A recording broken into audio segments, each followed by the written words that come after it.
I'm an old man. I have lived a long life and have seen many things. I have had 3 NDE experiences. The first NDE, I was a teenager. I took a prescribed medicine.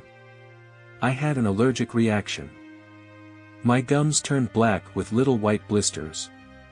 My temperature was 105. As I was looking at myself in the mirror, I left my body.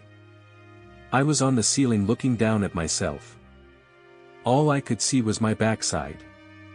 But at the time, I didn't realize it was me and my body. I was on the ceiling for what seemed like 20 minutes. Then the thought came to me, is that me? Then, like being shot from a cannon, I was back in my body. I found myself in the emergency room within minutes. The next NDE was when I was on a baseball field in a night game. I was hit by a baseball. My skull was crushed by the force of the impact.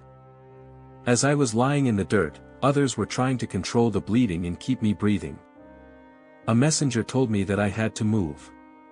This message was repeated to me 3 times. I told the messenger that I didn't want to move, each time. But finally, I did agree to move. I somehow found myself lying in what seemed to be grass. I was no longer anywhere near the baseball field. It seemed to be a long way away. I was there for what seemed like a very long time.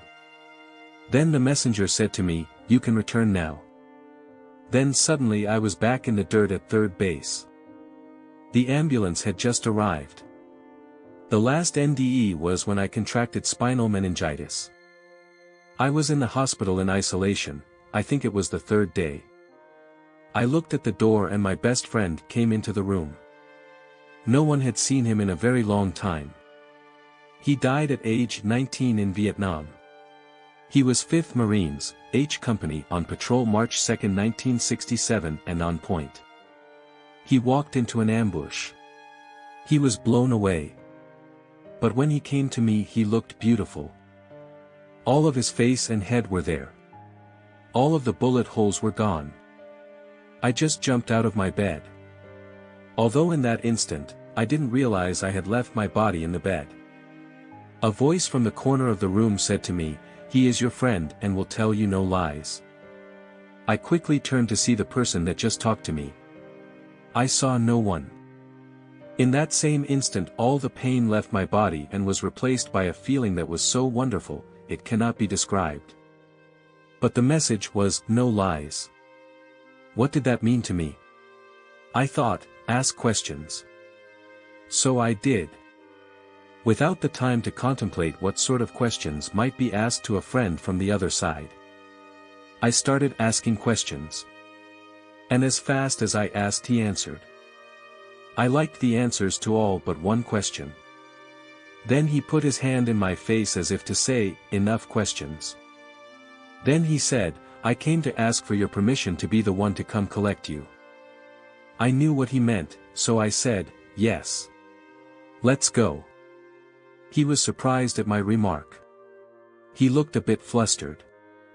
Then he regained his composure and said, "I don't know if this is the right time. If it is, I'll return." Then he turned and left me.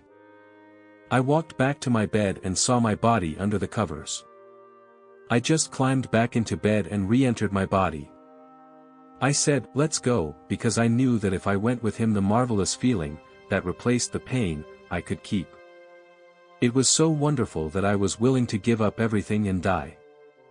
So is there a God and are there angels? Yes. I would describe the wonderful feeling as a profound feeling of acceptance, love and peace. These words are the best I can use. I'm sorry my words are so weak. Forgive me.